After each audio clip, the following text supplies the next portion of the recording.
AT&T says it is 9 o'clock. We are here for Tuesday, August 20th board meeting. If you would join me in the pledge, please. Pledge allegiance to the flag of the United States of America and to the republic for which it stands, one nation, under God, indivisible, with liberty and justice for all. Thank you.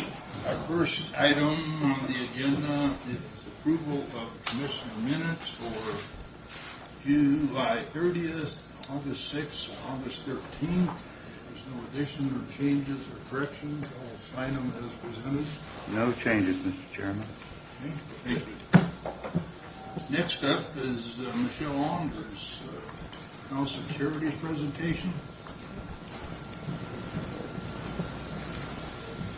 Here is the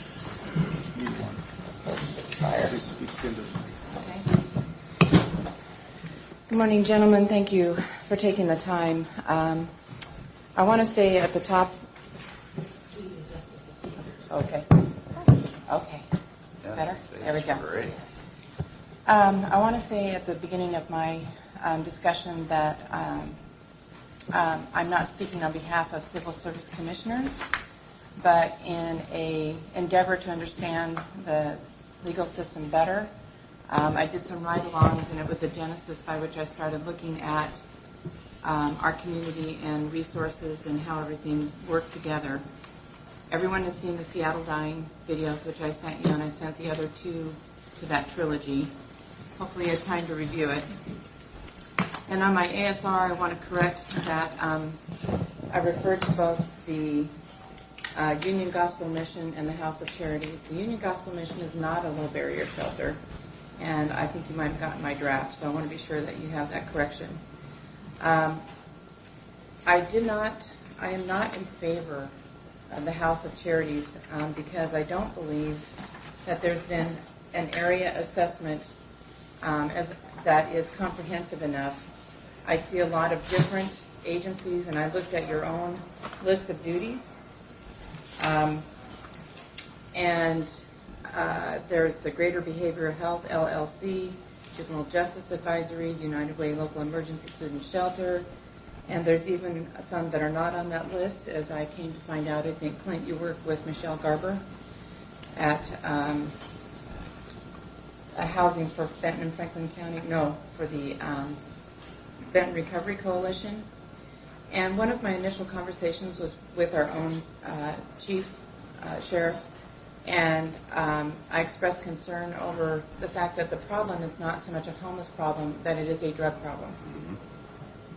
And the House of Charities does offer some advantages. I've talked to Bob Gear. You know that my husband's a retired paramedic firefighter of 31 years for the city of Pasco. And he said, my guys can go into a lit building and not be in a back alley with somebody who's on drugs and be jumped from behind.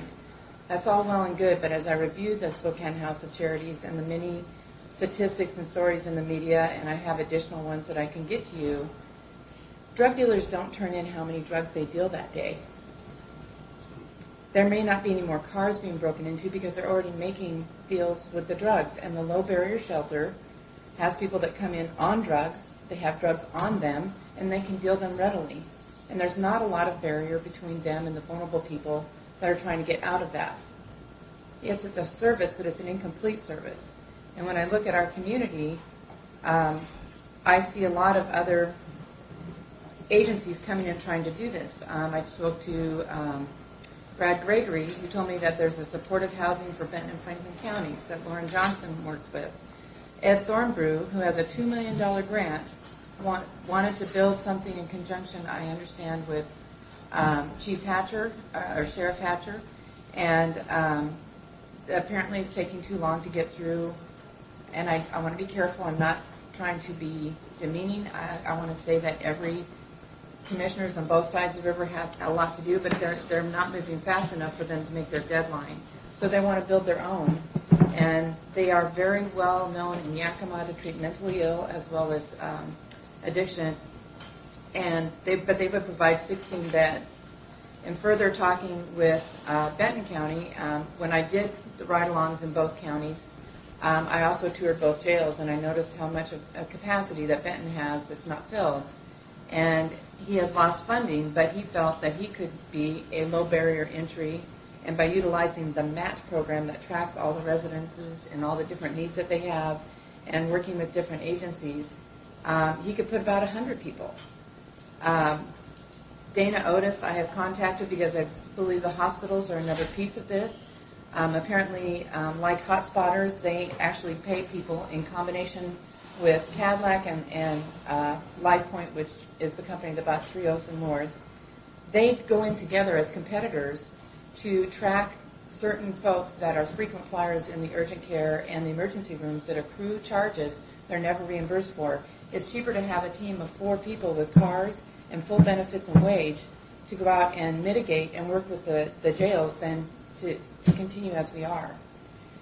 And I do like the fact that we have hot spotters. My background, my dad was the chaplain for the fire department and the police department, and he also coalesced all the churches together to address the folks that would come through on the I-5 corridor in Rogue River, Oregon. He would go out and assess them. He would put gas in their tank. He'd put them up in the hotel and pay for food or get them groceries, sometimes minor car repair. And in my search for all this, I was wondering, where are these leaders working with you or working together that are serving the same populations? And as I further investigated what was going on in Spokane, you have before you a plan that was generated January 9th of 2019, the Envision program that Ben Carson just initiated as one of 18 cities in Spokane. And what it is a wraparound service.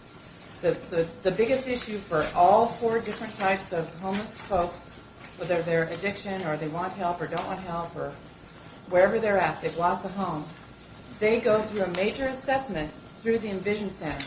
And all the different agencies have an office there which removes that barrier of transportation, so you don't have to go down 2 miles over to House of Charities and then up to HUD and Fair Housing and on WorkSource and all of those services. It's literally on the top of the WorkSource building there. But what starts is an assessment of the individual and all their needs. Then they get a navigator that takes them to those services and follows up and makes sure they get it. Now, I mentioned churches a minute ago. I encountered a church in my work with Franklin Graham that I continue to do that works with 48 different similar charities. And you don't have a copy of this because I don't have permission to share it, but she actually works with the fire department. If they have a client that they removed from a home that couldn't get down their ramp because it broke down and they're wheelchair bound, they tell her and she sends out a group of handymen that go out and do it for free. She works with nurses and doctors for well checks, and a part of the Envision Center is they get well checks right up front and screened and sent to people. My concern for this community, and I realize that we don't have all the same funding in our county sheriff's office to address abuse and toxic drug abuse, but we have to have a way where the counties and the cities and the law enforcement and fire department and, yes, the area church leaders can provide a network that works. Save us a lot of money. Right now you have so many different services, House of Charity, supportive services, comprehensive health care, all wanting to build buildings here. When I spoke with Jim Raymond, he told me, you ought to consider the old Trios Kennewick General Building that's kind of been left sitting there. We need to invite the Hospital Association in and deal with that and build a comprehensive area-wide program. Because the House of Charities is not complete. There are drugs being dealt inside. There are drug lords and gangs coming in. And okay, so you don't have a lot more cars broken into. Why would you? The stats that they don't keep and that aren't there, that we know are real, are the fact that drugs are being dealt all the time. And people are trying to get off drugs, get pulled into it. And right now, House of Charities is full. So they're building another one in Spokane Valley. Why would we import people that really need drug abuse and help in a different way until we are ready to absolutely deal with it in a way that is tracked in a comprehensive manner? I understand there are tensions between perhaps law enforcement and fire department. They all come on the same calls together. reporting how much Narcan is used and all that. I understand that there's different points of view about enabling folks, but I truly believe that you as my leaders and the leaders across the river can put any of those differences aside and get this area covered, because we don't have the problems yet that they have in Seattle. We have a very nice climate. We're very attractive. One of the things I noticed in those films is, well, we were bused up here from California because you, Washington State, has more free stuff. Now it's imported to Spokane. Are we the only large metropolitan area that is untouched enough to make a difference and do this a better way? I think so. And Kelly Keenan, I spoke to him from the city of Spokane. He would welcome a contingency of municipal leaders, business leaders that David Milne, my councilman, has recommended, and they're very concerned, and citizens like myself. I would be happy to serve. I'm not here foisting myself. I love this community. I always have. I've been here 10 years. It's been one of the most welcoming communities I've ever lived in, and I've moved 28 times. And I'm just doing my part to bring this to your attention and urge you to call upon the folks across the river and the folks in our area, city and county, and come together and make prioritize a comprehensive area-wide plan with full assessment, utilizing the model they already have in Spokane to help us along and to make Eastern Washington a safer place. I want to help people, and I'll tell you an incident that just happened to me on Friday. I was walking my dog up along the dike, and 7 o'clock in the morning, beautiful day, few people out there, but it's usually safe. And there's lots of little birds and rock chucks, and I heard a sound on the bank, and I was looking at an osprey and just past the blue heron, and I was looking for a rock chuck, and instead, right behind a sagebrush and down on the bank were 3 homeless gentlemen desperately clawing at the bank. I think they were trying to get one of the rock chucks to eat. I was alarmed. I don't conceal carry. My dog's about this big. And honestly, I've grown up with 4 boys and tried to be a football player and other things, and worked with 1,500-pound horses. I can handle myself, but 3, if they were more desperate in an area that has very little policing and oversight, that could be, I'm not overreacting as an emotional female. I just saw a potential for my community to have some sincere problems as people may or may not get more desperate. I've seen folks down along there before. There's usually plenty of folks walking along or riding along, but at that moment, I was pretty much by myself. They did not try to do anything to me. I exited at Road 68 access and called non-emergency dispatch, and we're waiting to sort that all out. I also contacted the fire department to go check on them. My guess is that they were probably gone before anybody could get to them. It was at a shift change. The issue is they can't be everywhere. The issue is that's a vulnerable community with a long trail that should be safe for everyone, and they have access to the back end of houses. I don't want to affect that path. It's a gem of our area and shut it down in any way. But it got real that day for me, and I was already on a search. I urgently ask that you include the churches and see what they can do and work together with you, especially when I have an edict and a declaration from an Olympian legislator that says we're not welcome. I am a citizen. I have representation, and I will stand and have my voice heard, and I want her to know that as well. Questions? Comments? Comments, gentlemen?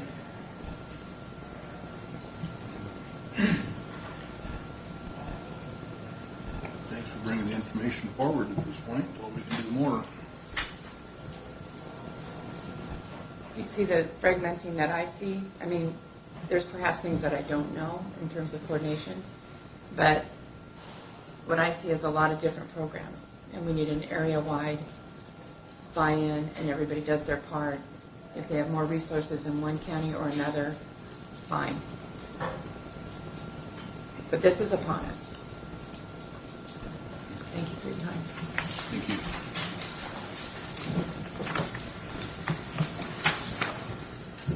Next item on our agenda is the first of two opportunities for public comment.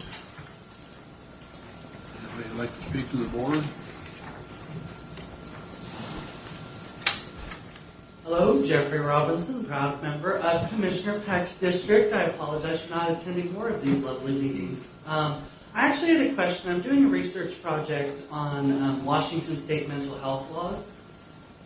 And I can't really find the specific area where the state is taking control of that. And I know it's come up for each of you in the races that you've run. And you've all, at one point or another, addressed the issue of the mental health crisis as it relates to the county.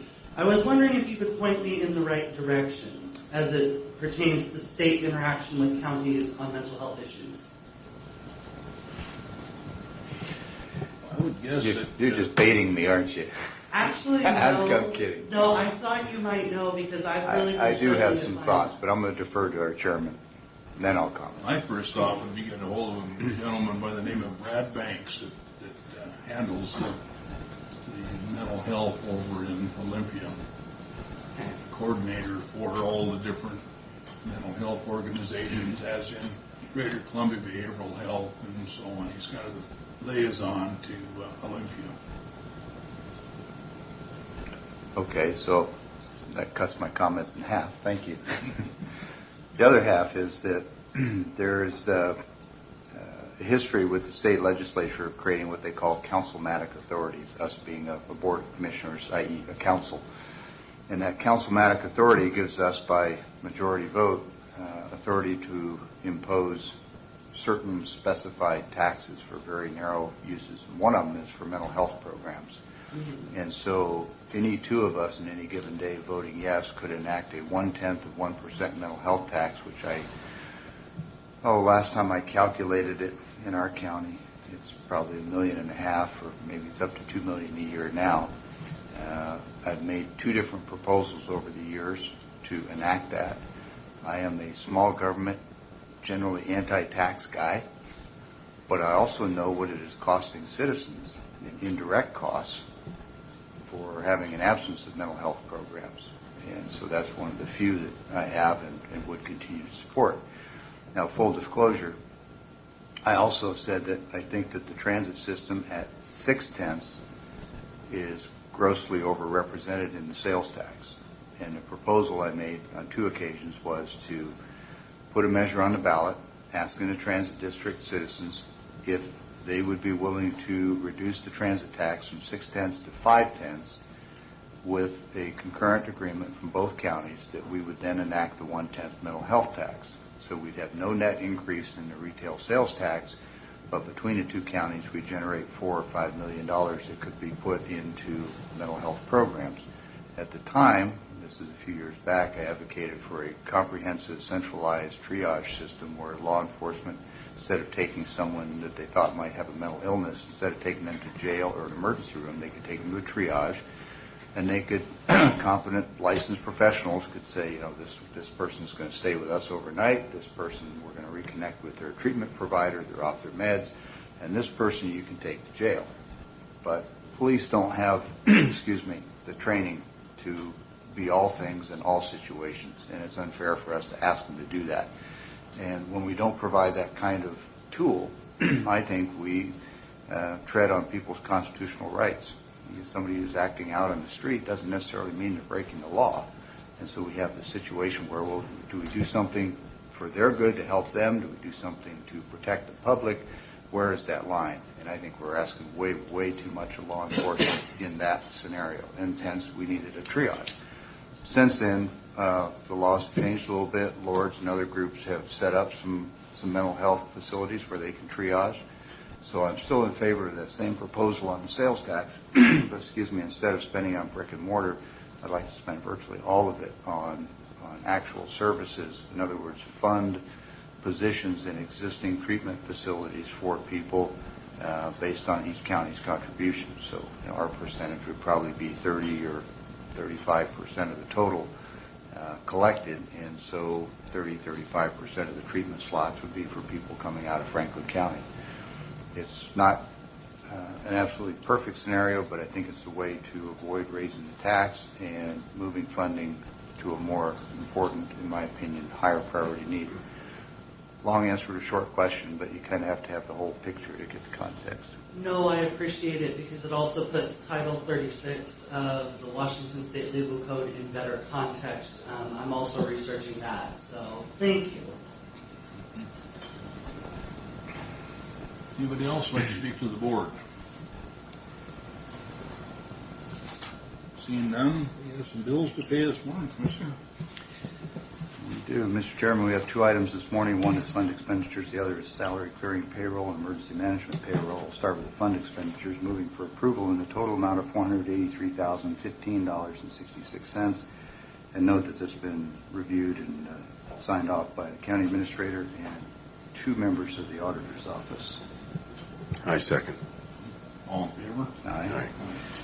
And, Mr. Chairman, the second item, salary clearing payroll, emergency management payroll, in the total amount of $752,444.04. And note that this has been reviewed and signed by two representatives of the auditor's office. I second. All in favor? Aye. Aye. That leads us down to 6 items on the consent agenda. Entertain a motion. Mr. Chairman, move for approval of the consent agenda as presented. Happy to entertain discussion, but I don't have any particular items at this point. I second. Hear any discussion? So all in favor? Aye. Aye. Aye. Brings you up, Keith, ready. I don't have anything for board action this morning. I just point out that I attended last evening a reception for the Association of Washington Businesses Federal Relationship or Federal Issues Conference that's being hosted in Richland, and will be continuing participating in that event later today. All the members of our congressional delegation, not all, many members of our congressional delegation, a number of legislators and leaders from both counties, a number of cities are also participating in that event.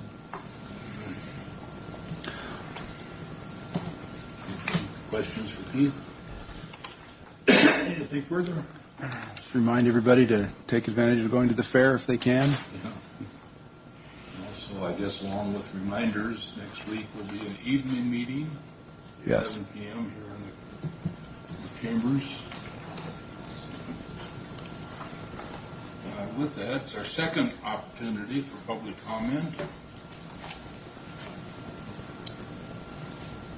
Seeing none, commissioners, have any issues or meetings or past meetings that you need to bring up?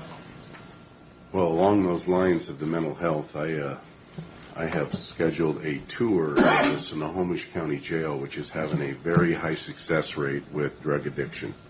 I will be touring that next Friday, not this coming Friday, but next Friday, and I'll give you a report on that when I get back. Mr. Chairman, I would just note that I think that looking for places where other counties in the state have found success and then going and checking them out is an excellent thing to do. And I commend my fellow commissioner for making the effort to do that. I know over the years you and I have done that a time or two, but too often we reinvent the wheel. And, going and doing that is good. Exactly. If there is nothing else for the good of the board, we are adjourned today. Thank you for coming.